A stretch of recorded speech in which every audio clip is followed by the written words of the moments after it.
21 मे गुरुवारी दुपारी 3 वाजेच्या सुमारास सूर्य आग ओकत असताना वाशिमवरून पुसदकडे प्रवाशांनी खचून भरलेली धुळे यवतमाळ ही एसटी खंडाळा घाटातून जात होती. अचानक घाटातील एक तीव्र वळणावर एक माकड थेट रस्त्याच्या मधोमध येऊन बससमोर उभे राहिले. चालकाने तातडीने ब्रेक दाबल्यामुळे मोठा अपघात टळला. चालकाने आणि काही प्रवाशांनी हॉर्न वाजवून आवाज देऊन माकडाला बाजूला हाकलण्याचा प्रयत्न केला, मात्र ते माकड जागेवरून हलण्यास अजिबात तयार नव्हते. माणसांना पाहून जंगलात पडणारे माकड आज थेट वाहनासमोर उभे राहून जणू पाण्याची भीक मागत होते.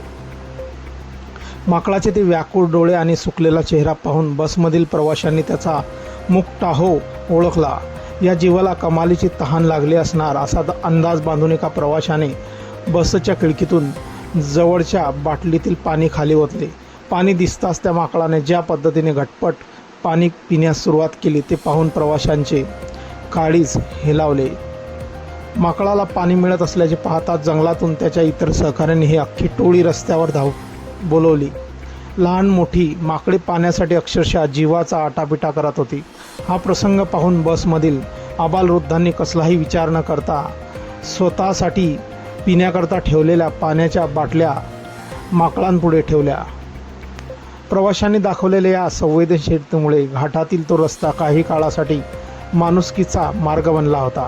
प्रवाशांपैकी एक असलेल्या लता श्रीवास यांनी हा संपूर्ण थरार आणि माणुसकीचा ओलावा आपल्या मोबाईल कॅमेऱ्यात टिपला आहे, ज्याचा व्हिडिओ आता सोशल मीडियावर प्रत्येकाचे डोळे पाणावतो आहे. प्रवाशांच्या संवेदनशीलतेमुळे या टोळीची तहान तात्पुरती भागली असली तरी या घटनेचे वन विभागाच्या ढिसाळ कारभाराचे वाभोळे काढून टाकले आहे.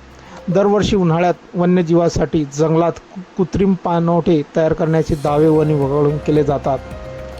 कागदावर लाखो रुपयांचा निधी प्राण्यांच्या पाण्यासाठी कागदावर खर्च दाखवला जातो. मग जर ही व्यवस्था चोख आहे तर खंडाळा घाटातील माकडांना पाण्यासाठी थेट रस्त्यावर येऊन वाहने अडवण्याची वेळ का आली, असा संतप्त सवाल नागरिक उपस्थित करत आहेत.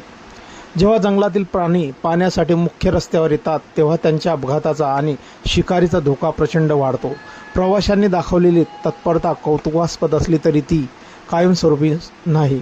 वन विभागाने केवळ कागदी घोडेनं नाचवता खंडाळा घाटासह जिल्ह्यातील सर्व पाणवठ्यांमध्ये प्रत्यक्ष पाणी उपलब्ध करून